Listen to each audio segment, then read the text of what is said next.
Welcome to Mostly Minutia. I'm Colleen Lindell. This is episode 14, Hooper.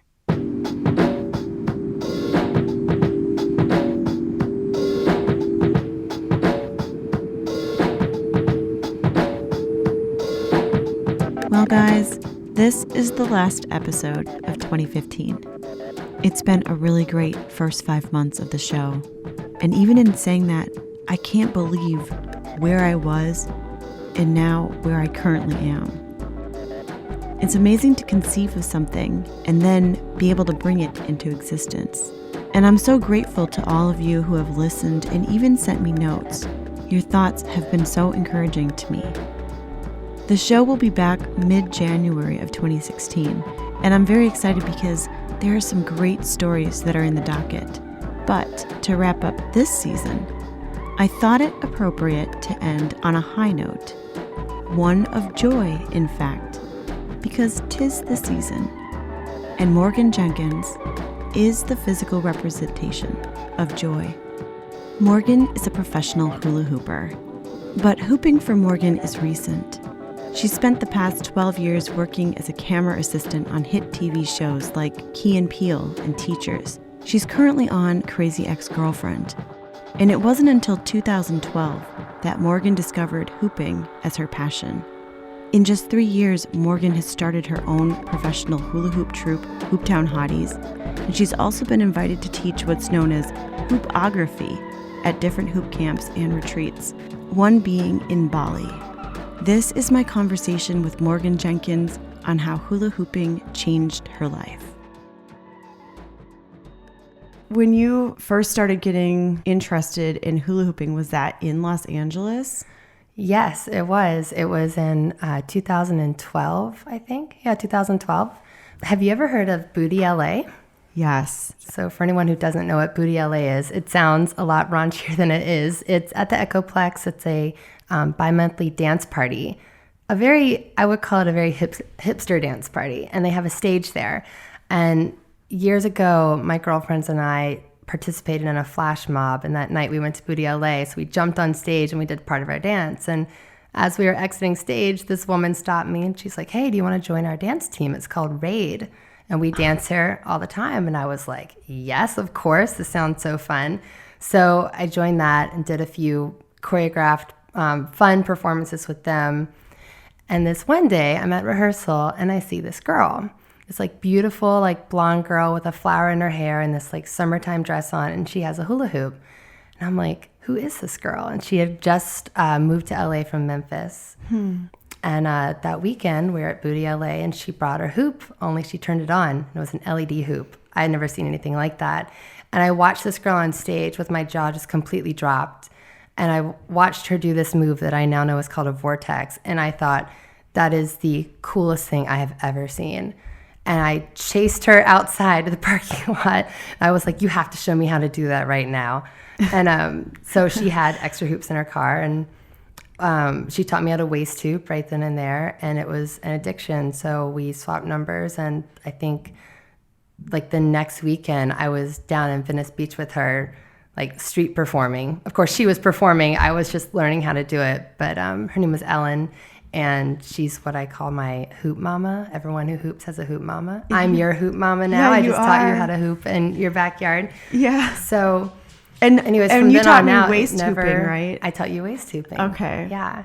And from then on out, like life has never been the same. So that moment at Booty LA changed everything. And ironically, Booty LA is one of the first places I ended up performing with my hoop. So. Oh my gosh. I love Booty LA. It's fun. It's like dancing to 80s pop music with a bunch of, shirtless dudes and sweaty women, and everyone's just having a really great time. And it's just a very not pretentious club. So when you first met Ellen, is Ellen part of Hooptown Hotties? She originally was part of Hooptown Hotties. She, myself, and Rebecca Victoria, the three of us were the OG Hooptown Hotties. And keep in mind, Ellen had been hooping for years, but Rebecca and I, we all sort of started this, and we had only been hooping a few months, but it's like such an infectious thing. You start thinking on a big picture the second you start getting it, or at least we did. Mm-hmm. It's like, okay, how can we do this and like do what we love and also make money. Like, we should have a hoop troupe. And very shortly after, Ellen moved back home, but Rebecca and I continued to be Hooptown for the following, I guess it was 2 years. And then last year in November, we added 3 more members, and now it's 5 core members of Hooptown, which is what we've always wanted, actually. This very much like girl group, the Pussycat Dolls of hooping. That's sort of the vibe that we're going for. It's definitely the vibe that's being given off, I Awesome. think. Yeah. So when is your background in dance? So that's the question everyone always asks me, and the answer is yes and no. I definitely took like tap jazz ballet when I was a little kid. I think when I was like 8, I won a trophy, and my mom told me I thought it was hot shit after that. But the truth is, I was never actually very good. I took it for a few years.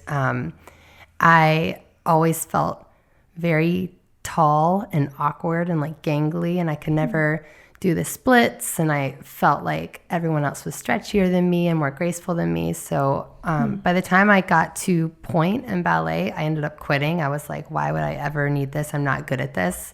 And that's probably my only life regret, actually, is I quitting dance, because I think, wow, if I had ever stuck with dance, what kind of hooper could I be now? When you first saw Ellen performing on stage and you saw her, what was it exactly that attracted you to, like, I need to do that? I felt like I was watching magic, like sexy magic. It was just pure inspiration, honestly. I had no idea someone's body could do that with a hula hoop. And yeah, it just blew my mind.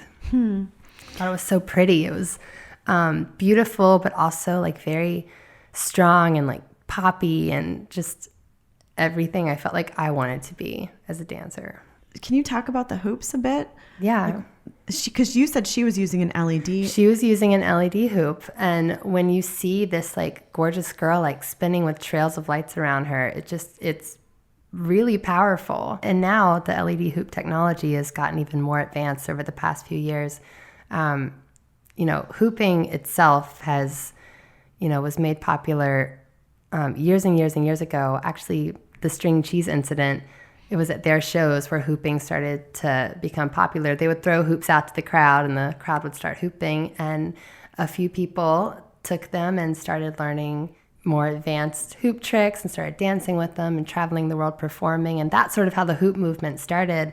I feel like that since I started hooping just over 3 years ago, it has just exploded in popularity. I feel like I was right on the cusp. Like, it was popular, but now it's everywhere, which is great, honestly. It's really great that so many people are finding, the hoop and using it for happiness, for healing, for whatever their heart desires. But it's really nice to see how many people are hooping. And you said that the hoops, well, I was reading online actually that the LED hoops, like you're talking about, they're making smart hoops. Smart hoops, yes. So it's basically not just little lights flashing on and off. It's hoops, some of which can be programmed to display logos, messages, pictures in the trails. Specifically, I'm thinking of the Phoenix hoop made by SpinFX. It's a hoop where you can make it completely customizable to you. So if I'm doing a performance, let's say it's a Valentine's Day performance, and I want to be spinning with hearts around me in the LED trails, I can do that. I can program it into the hoop. It's really cool. Oh my gosh. It's crazy. It's great too because it opens doors for jobs. When Hooptown, we pitch ourselves for jobs, we pitch ourselves as using these LED hoops. So a client can put their logo and have their logo spinning around us, which is really powerful branding. I was imagining you guys doing like a Christmas one and it there being the word joy. Absolutely. It's totally possible. Joy, peace, and Candy hope. cane colors. You can do all sorts of things. So, and then also the other hoops that you, like the ones we were using this morning, you were talking to me about there being different sizes and different weights. And yeah, well, if you are just starting your hoop journey, you want to normally start with a hoop that's bigger and heavier because it's easier to use. The hoop has more mass, more momentum. It's easier to keep up. But I find, and some people stay with that size forever and they really just perfect their dance in a big size. But for me personally, and for a lot of hoopers I know, you end up graduating down smaller and smaller until you find that like sweet spot, that hoop that really fits you. For me, that's a 31-inch hoop. I feel like I can do anything in that size hoop. Yeah.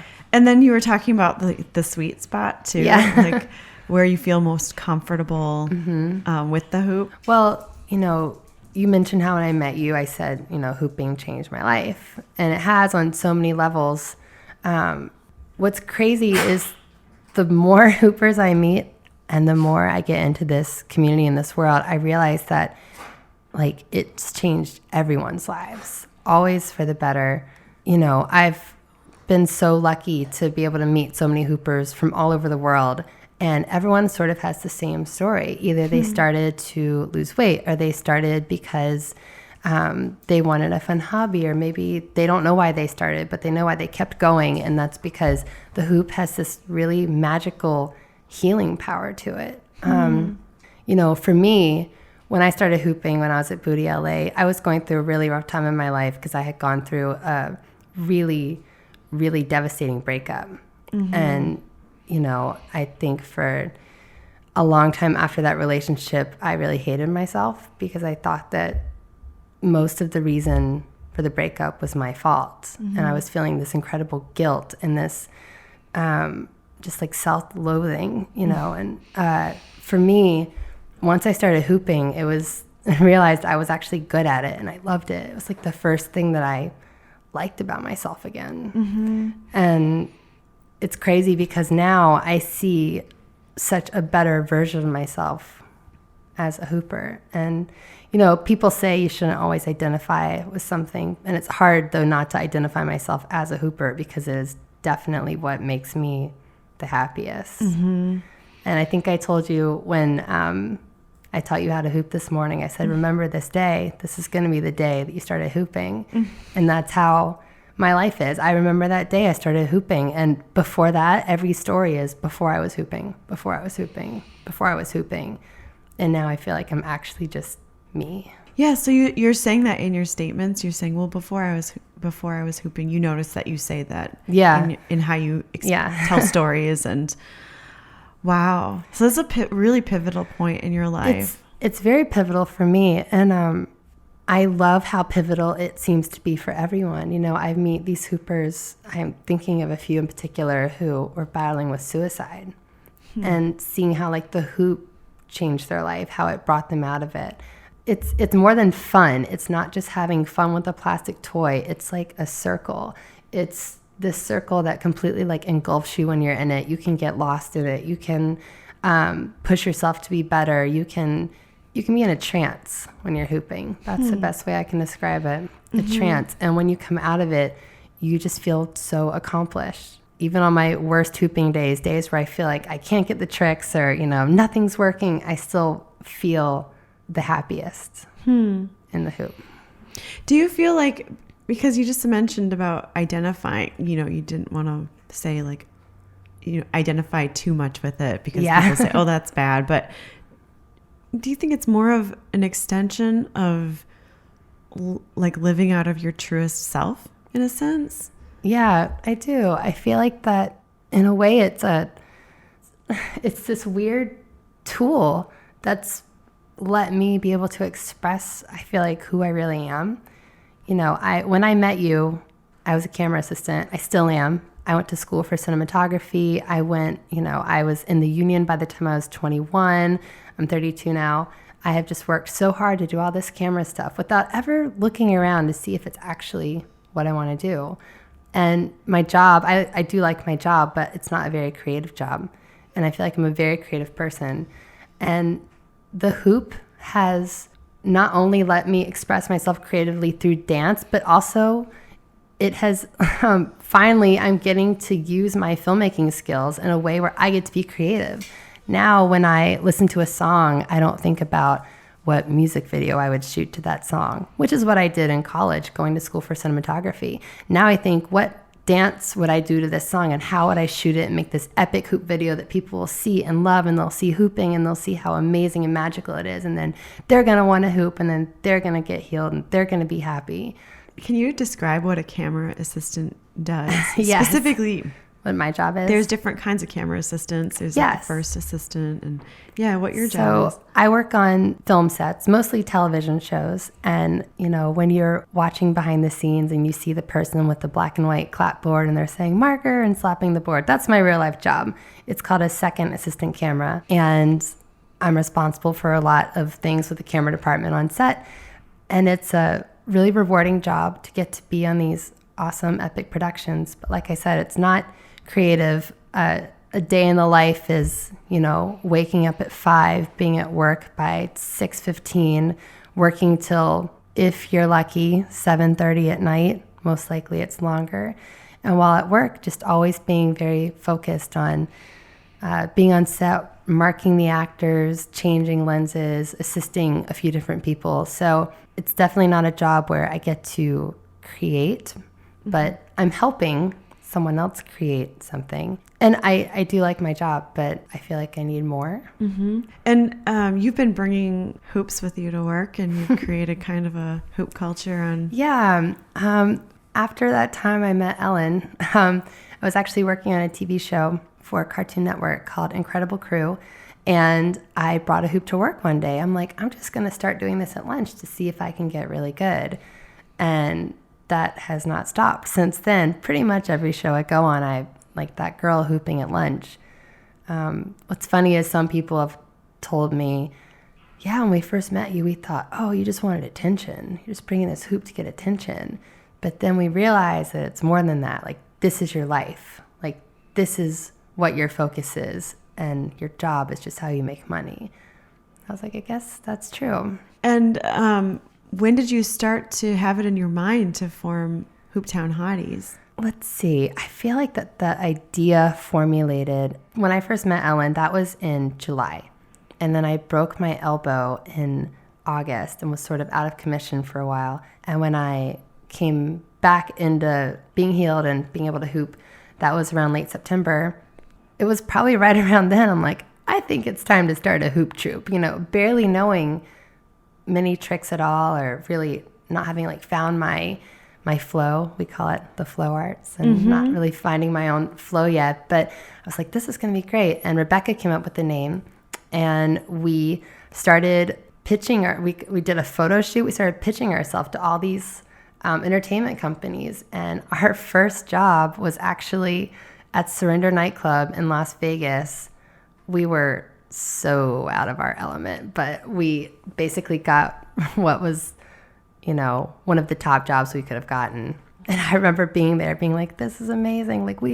I can't believe we're here. We had just gotten our smart hoops. We hadn't even used them until we got to Vegas. We opened them and then got in the car and went to Vegas. It's sort of like fake it till you make it. Yeah. We knew how to hoop, but if you could put me now hooping on that 3x3 pedestal at Surrender nightclub versus me then, it'd be a whole different story. They were seeing hoopers who had only been hooping for a few months. Right. I'm not going to say we deceived them, but I would say that we are way better now. And so I wouldn't be surprised why they didn't bring us back. But we have hooped at other nightclubs in Vegas, and we've hooped at nightclubs in Los Angeles and corporate events and festivals. And now we know what we're doing. So it's a lot easier to get continuous work. It seems like you had a clear vision. Yes. And so you went with it. Yeah. That was your confirmation, this is the right path, because you said it was a really great job to actually get. Yeah, I just sort of wrote an email. Someone I knew who worked there and was like, hey, let us know if you ever need hoopers. This is what we offer. And, literally the next email was, can you come on, I think it was April 6th or something. We're like, yes, sure. But yeah, so it all happened very fast.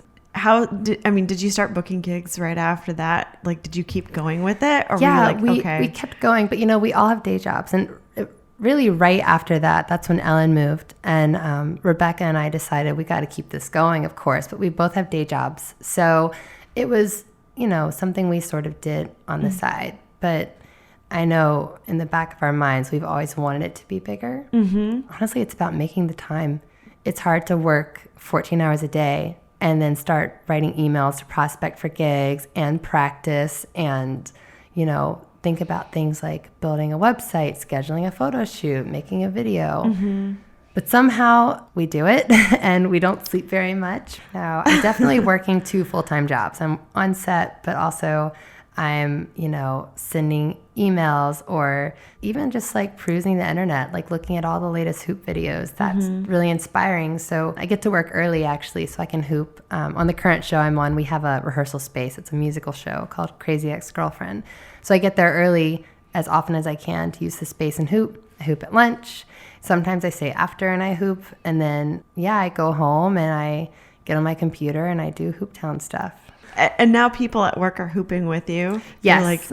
I've been teaching some hoop lessons during lunch and people are loving it and getting really inspired. It's so fun to see how quickly people are getting it. You can spend lunch like eating, checking Facebook, or you can spend lunch hula hooping, and it's amazing what the rest of your day can be like after that, how you feel. When you guys started to teach people, and you were talking about people going through a lot, that this brings a lot of healing to people. Do people come to you personally and tell you about, do people like find you as a safe space to share all of their deepest secrets and stuff like that? Yes, actually, in 2 different platforms, I would say. I would say that to some people, I am a face on the internet. First of all, the hooping community is amazing. I couldn't say enough great things about it. But there's also this very strong internet presence of hoopers where, we film ourselves. Some people think it's very narcissistic, but actually, like, it's very helpful. So we film ourselves. You put it online because you feel proud of your accomplishments. I landed this trick. It's going online. And so a lot of the hooping community is on the internet, on Facebook, on Instagram. So for some, I am, Miss Mojangles, my Instagram account. For some people, I'm Morgan from Hooptown. But it's very easy for people to connect with me online because we can comment, we can meet each other through the internet. And I hear a lot of stories that way. But what's more, I guess, memorable to me is last year I went to a hoop retreat in Bali called Sacred Circularities. I was there not as a participant, but I was there just to do some filming for the retreat and help out. And I was nervous because I was going to Bali for the first time, going to be around people I didn't know, like 40 women and men who I'd never met before.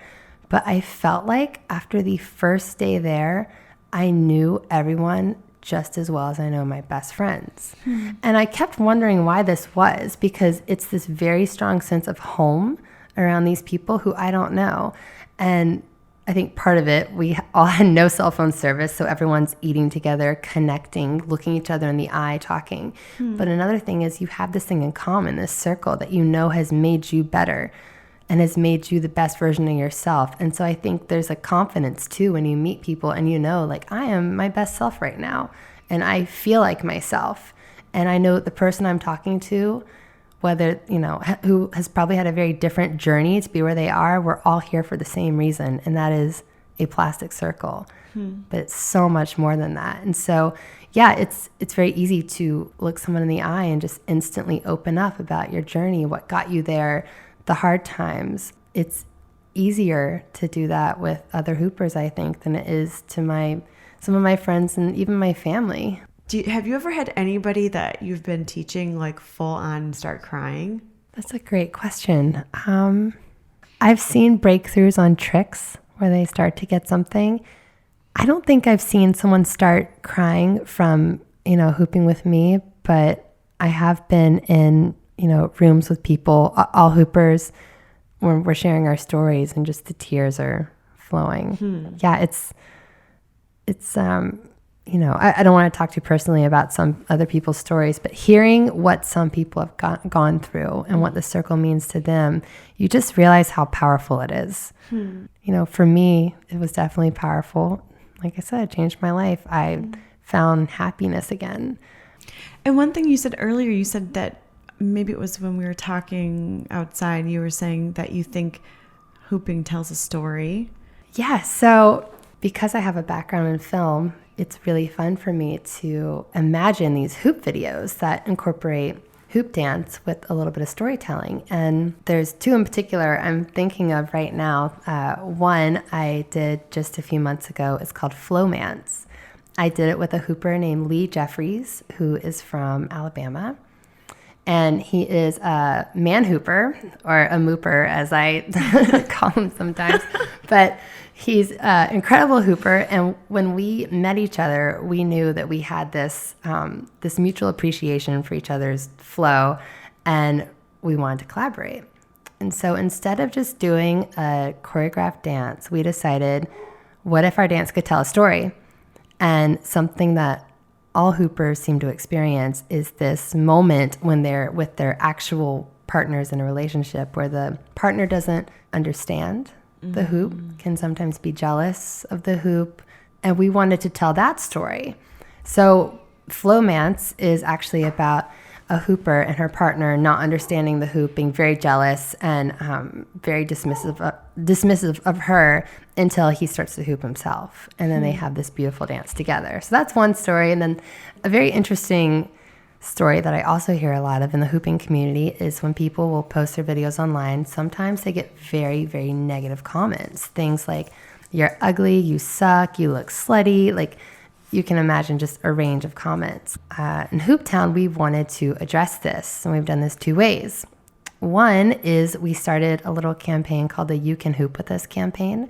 It's like in Mean Girls when they're like, you can't sit with us. There's an organization called Kind Campaign that stops girl-on-girl bullying in schools, and their motto is, you can sit with us. So we took that, made it You Can Hoop With Us. We made shirts. We started using the hashtag to sort of promote kindness in the hooping community. And I should back up. I should say kindness in the online, like the cyber hooping community.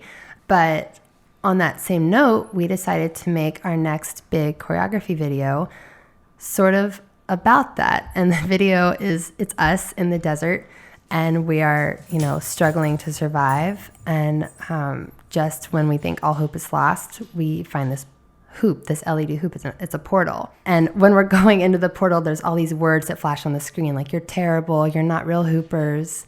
And it's very symbolic of, like, just when you feel like you've been beaten down, that you can push through, get through obstacles. And at the end, there's another portal that we get through, and we all end up on the sand together in this, like, beautiful golden afternoon light. And we do this choreographed dance that's shot from above in a drone, where we make these really beautiful shapes in the sand.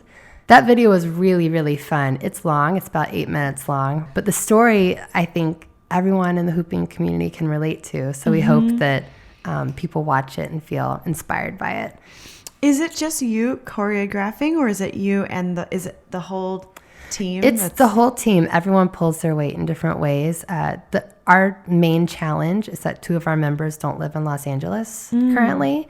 Everyone did live in Los Angeles, but now we have one in New York and one in Vegas. So a lot of times what we'll do is, if someone makes up some choreography, we'll film it. We'll make a tutorial, a very detailed, involved tutorial. And then we have a private group that we post stuff in, and we learn on our own. And then when we get together, it's, unfortunately, whenever we do these shoots, it's usually like we're together on a Friday, and then we're performing somewhere, and then Saturday morning we're up at the crack of dawn, working on the routine for the very first time and shooting that afternoon or shooting overnight. So it all happens very fast. We have limited time together, but we make it work with a lot of coffee and pizza and monster drinks. Yes, exactly. Red Bull.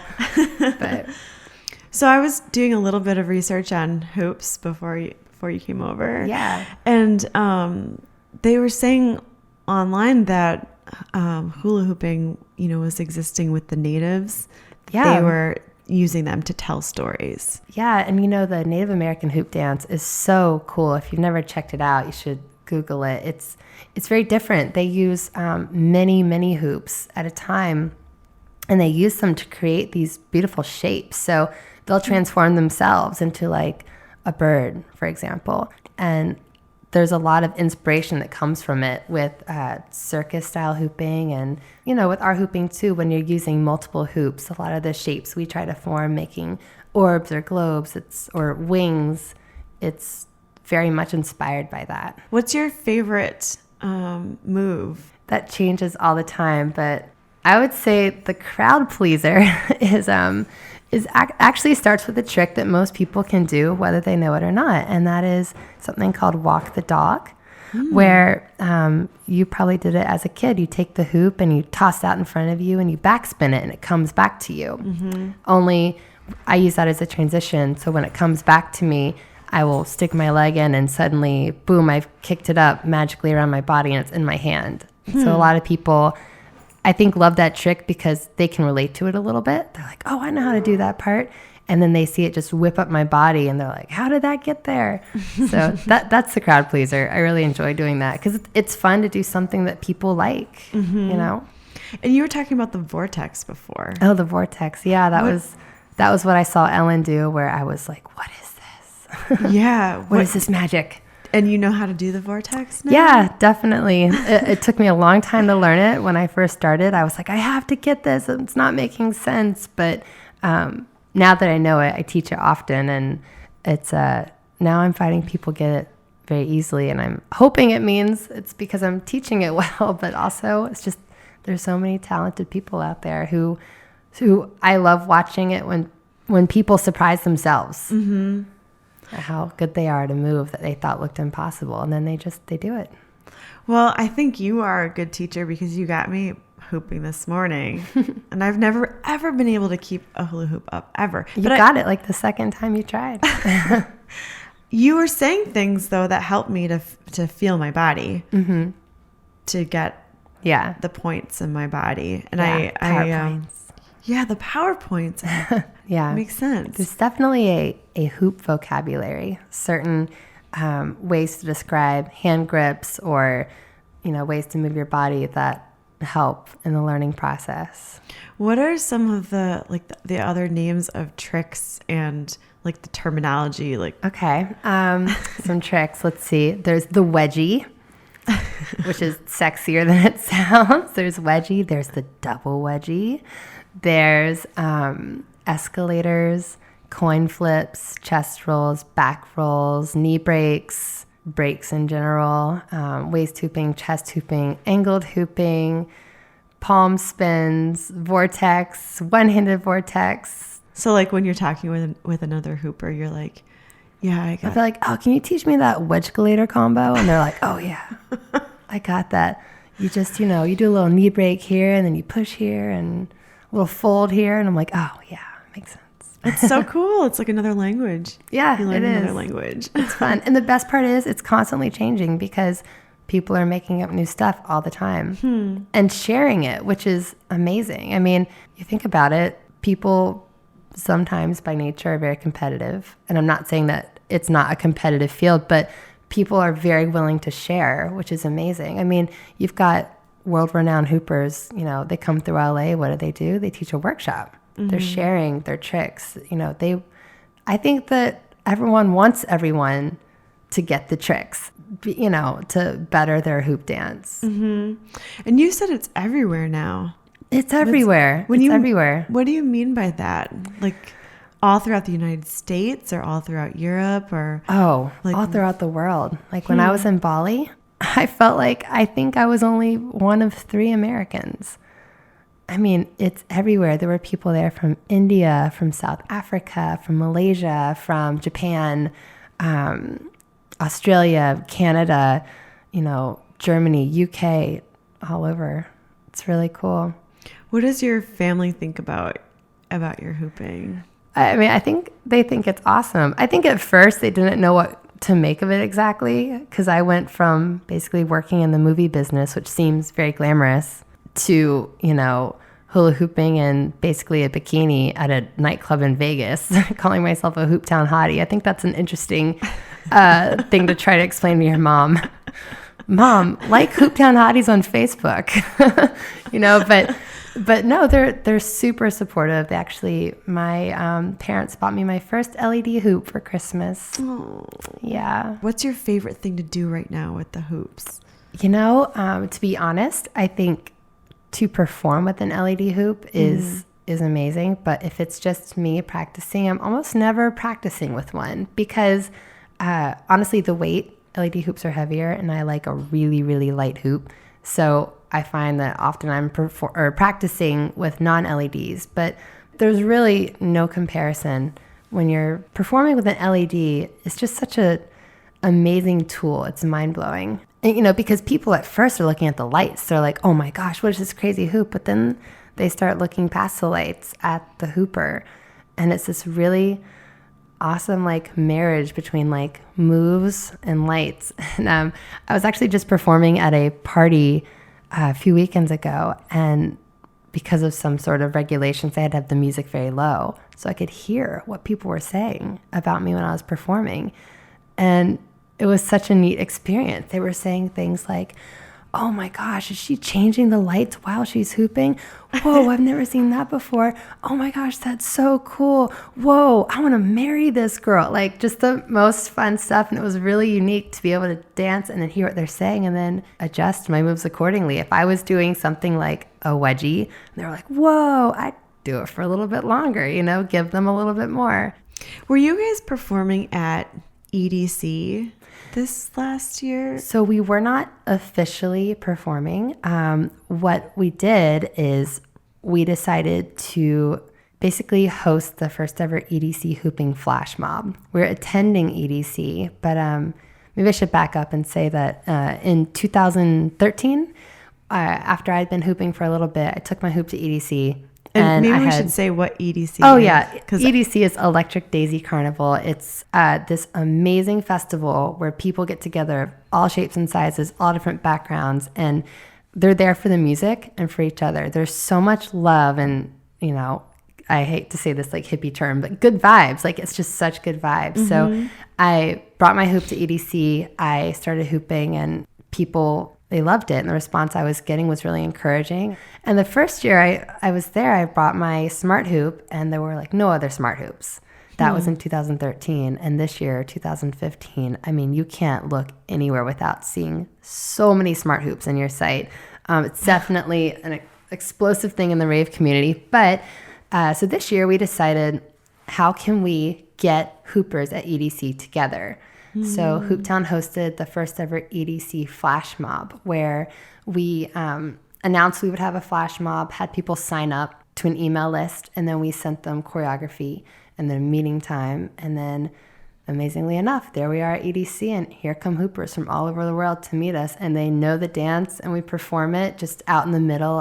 It wasn't at a stage. It was sort of in between stages. Mm-hmm. And we performed it, and they put it on the live feed, and cameras were everywhere filming us, and it was so great. And so many people afterwards were like, that was my first time ever performing. Thank you. Are you going to do this again? And we're definitely going to do it again. I think we might even have some more surprises in store. I love that you bring people together. It feels good to see other people feel good. Mm-hmm. This one story that sticks out in my mind, I was working on a job. I was camera assistant on a TV show, and we shot a few days up in San Francisco. And Booty LA has a Booty San Francisco chapter. So I contacted them and said, hey, I hoop at Booty LA. Can I come hoop with you guys? And they're like, yeah. So I hooped at Booty San Francisco. It was amazing. Months later, I'm in LA in Santa Monica, and I'm hooping. And these two girls come up to me, and they were like, did you hoop at Booty San Francisco? I'm like, yes. And they were from San Francisco area. They had just moved to LA, and they told me that for months they had been thinking about that hula hooper at Booty San Francisco and how they wanted to learn to hoop and how they thought it was just the coolest. I was basically their Ellen, Mm-hmm. They saw it and said, this is the coolest thing I've ever seen. And right there I had 2 hoops, and I handed them 2 hoops, and I taught them how to hoop, and now they are amazing hoopers. That to me was a very full circle moment. You hear that a lot in the hooping community, full circle, because we use circles.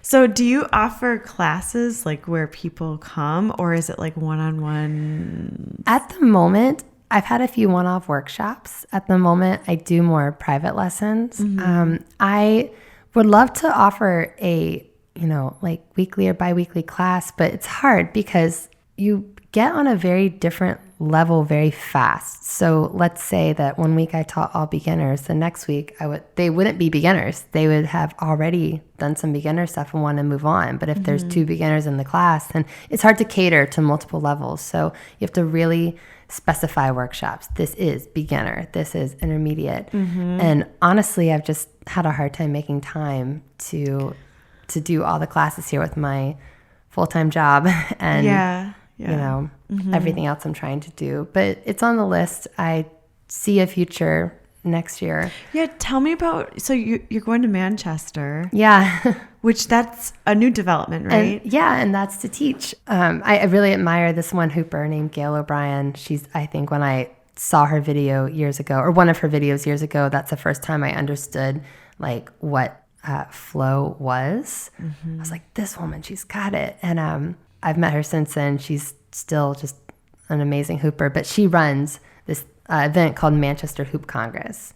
And I reached out a couple months ago asking her if she needed anyone to come help film, because that's what I do sometimes is I'll go to an event and I'll get some footage, cut together a little video. But instead she was like, would you come teach? And that, once again, full circle moment, having definitely a hoopspiration of mine asking me to come teach at their own event was really cool. So I'll be teaching there. I'll be teaching hoopography, which is what I also taught this past year at Hoop Camp. Yeah, and then right after that, I'm going to Bali to also teach hoopography as well as other workshops at a different hoop retreat in Bali. So, wow.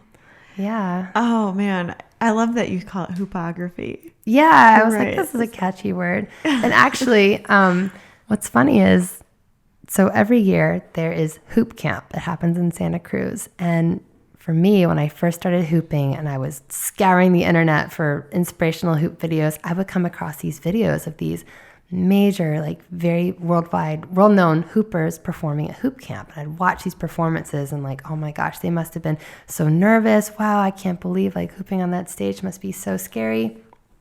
And then I went to Hoop Camp, and during the performances, I cried in almost every one. I was so moved. I was just like completely blown away by the talent, and also how every hooper is different and not one of them was better than the other. There's so many styles. And I just thought to myself, one day I want to teach at Hoop Camp. And this was 2014. Come, I think January, there was a contest to make a video and see if you could win a teaching spot at Hoop Camp. So I made one on hoopography and I won. I found out when I was in Bali last year that I won. And yeah, so this year, like a year later, I was teaching at Hoop Camp. I taught hoopography. We learned a little choreographed hoop dance to a Backstreet Boys song because I wanted it to be really fun and lighthearted. And then we did a hooping flash mob at Hoop Camp. And and then next thing you know, I was on that stage performing as one of the teachers. That was just the best weekend for me. Once again, things sort of came full circle. Oh my gosh. I'm so happy for you. Thanks. You're like traveling the world. You know what I will say to anyone who's like just thinking like, oh, like I have a dream. I feel like if you say it out loud, it will happen. And that's something I had never thought about before. But, last year at Hoop Camp, I said out loud to Rebecca, I'm going to teach at Hoop Camp 1 year.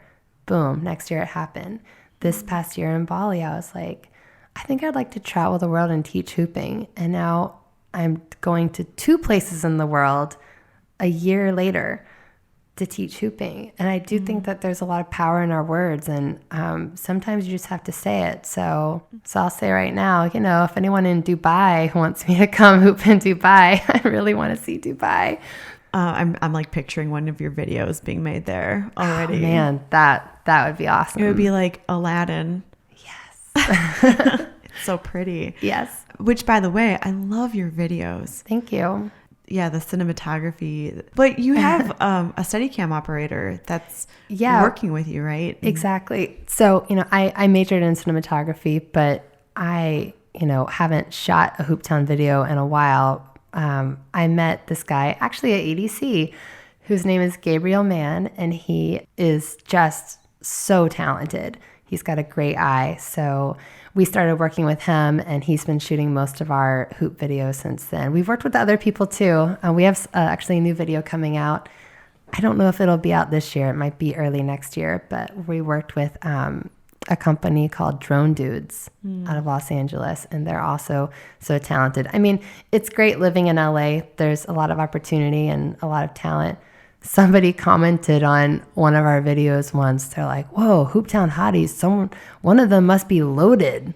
And the truth is, none of us are loaded. We work hard, we save up, and a lot of times people want to work with us because there's mutual benefits, you know? So we just like to have really nice working relationships with people. Well, it's cool too that, I mean, you know how to utilize those tools. I mean, I feel like because you've worked in the camera department, it's like, you know about drones, you know about Steadicam operators, I know what's available, about lenses and angles and things. Yeah, you know what's available. So you know what you want to accomplish and achieve. Yeah, and in our videos, they're not just made up on the fly. We have shot lists, we storyboard, we make a budget. Like it's definitely, we book, we pay for locations. We take it seriously because we love it and we want them to be the best they can be. The one in the riverbed is the one that I thought was just beautiful. That's Flowmance. So I'm really, really proud of that one. At Hoop Camp this year, for my performance, I decided to do a Britney Spears tribute because I thought it would be really fun to be like the hooping Britney Spears. And then I've got all these great hoop-spirations of mine as my backup dancers, and it was a great time. And Lee Jeffries, the hooper from Alabama, he also performed in the showcase. When I was watching him perform, I couldn't help but think, this guy is the Justin Timberlake of hooping.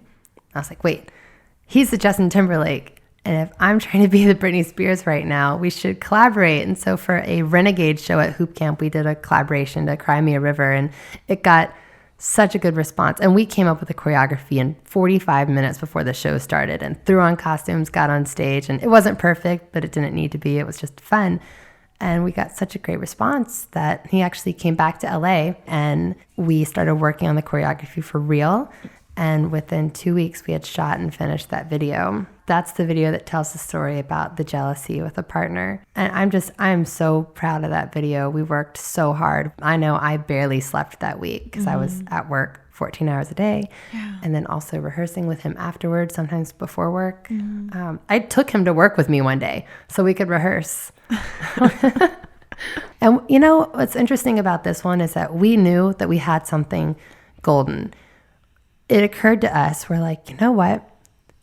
I've never seen a hooping video that has a guy and a girl that's not a circus act, because there's many hooping, duo circus acts, and they're like just filled with these really hard, really awesome tricks, and they're so impressive, and they have these like cute moments and amazing moments, but we've never seen something modern dance meets hooping with a lot of like raw emotion with a girl and a guy. And like Lee and I are not a couple, but we were like, we are going to act. So we are going to make this about a story and about like pain and overcoming stuff and love. And we knew that people would be able to relate to it. And Flowmance is doing very, very well. And we love working together. It's fun to have a dance partner. Yeah. I'm lucky. I have 4 awesome hot girl dance partners all the time, but it's also fun to have a different kind of dance partner as well. What is your dream? Like, what's your ultimate dream? For me, I want to be able to eventually transition out of the camera department so that I have more time, so that I can really be the best hooper I can be. And I feel like that even though it's never going to be perfect, I'm always going to be learning. I want to feel like I don't have any regrets. I want to feel like I did it as much as I possibly could and shared it as much as I could. I want to be able to teach more. And I mean, it makes me so happy to see it. Like you this morning, you were like, there's no way I can hula hoop. I'm really bad at it. And then within 2 minutes, you're hooping on your waist and you didn't want to stop. And I could tell. Yeah. And there's just so much like joy in that. Now, how does this all transition, or how does this all go with like making money and that sort of future. I'm not sure. But I know that I just really want to do what I love. You know, it's funny when I was 15 and I decided I was going to go to school for cinematography. It's weird to me now to think that a 15-year-old decides what they're going to do for the rest of their life. You know, if anyone had told me at 15, yeah, you're going to work in the movie business, but you're going to be a hula hooper, I would think that sounded so weird or terrible. But now I'm like, no, like this is it. Like I found it. This is what makes me happy. Did you consider yourself a performer ever before this? No, no, definitely not. I mean, it's just so cool. When I first met you, I thought, she's so beautiful. Oh, thanks. I can't believe she's a camera assistant. Like, for some reason, it didn't quite make sense to me that you were, I was like, something's not right for some reason. You're very beautiful too, and you're a camera assistant. Thank you. You know, actually, I feel like a lot of camera assistants that we work with are beautiful, so good looking. I know. Yeah. But I understand what you're saying a little bit though, and I think I'd just gotten into the union. I was working on the TV show Heroes, and my boss comes up to me one day, and I'll never forget this. He just goes, "Morgan, what are you doing here?" I was like, "What do you mean?" He's like, I mean, I don't mean this in the wrong way, but like, why are you here? Your personality, your everything, like, I don't know if you belong here. And he didn't mean offense to it. I think that he was actually trying to encourage me to step out of the position I was in, which was not creative, and do something else. And I always thought about that, and I'm like, it does make sense. Like, I don't know what I'm doing here, you know? But it's crazy. I really had no idea a plastic circle would take me on like such a crazy journey, but it has. And you're inventing all the time. You like, I wouldn't say reinvented yourself. You invented yourself, like kind of here in Los Angeles, Hooptown Hotties. Yeah. And the whole idea for a all-girl hoop troupe that honestly, you know, that takes, we're trying to take hooping into the mainstream by being very like poppy and sexy and fun, because people really like that. They like and can relate to that. So, you know, there's a ton of just phenomenal solo hoopers out there, and we're all phenomenal too, but something about being together, the energy of being together, it makes us better. And I feel like that we have a pretty easy time booking jobs now because we're offering something very unique and different. And what's awesome is we see now hoop troops popping up all over the place. And I don't mean to say that that's because of us, but I just mean that hooping is getting bigger and bigger, and we're seeing all these other troops, and it's so awesome. It's so cool to see how people are putting their minds together and hooping together and creating their own little mini troops and communities. It's so great to see. It makes me really happy. It's one thing to like perform by yourself. It's a whole different energy to perform with other people. And it's just really fun to see what you can all do together, and people they're liking it. What's the biggest challenge in hooping? For me, the biggest challenge is myself. It's never feeling like that you're doing something well enough. Or I'll still look at a video of me hooping, and while other people might be like, wow, she's so good, I think, oh, look at my hand, or oh, I'm so awkward.